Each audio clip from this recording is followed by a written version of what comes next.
আমি মনে করি যে ভিকটিম তার ভাইরাল হবার থেকে যে ধর্ষক তার ভাইরাল হওয়াটা বেশি প্রয়োজন।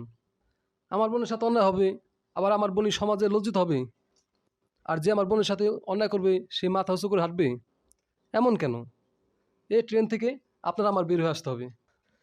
কালকে যেন কেউ আমার বোনকে দেখে না বলে ওই ধর্ষিতা, কালকে যেন সবাই সেই মানুষ নামক জানোয়ারটাকে আঙুল দেখে বলুক ওই ধর্ষক।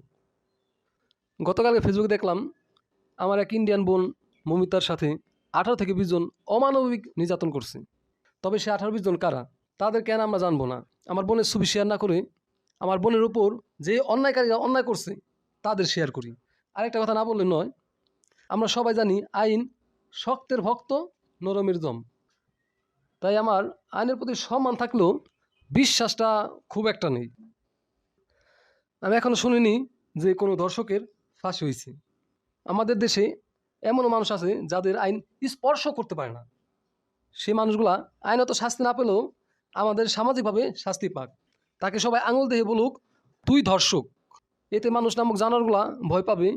এই অন্যায় করলে তারা কখনো মানুষকে মুখ দেখাতে পারবে না, এই ভয়ে এমন অপরাধ করার দুঃসাহস হবে না। এতে আমার বন্ধুদের রক্ষা হবে। সবশেষে একটা কথা বলি, কোনো ধর্ষকের এই সমাজে জায়গা না হোক।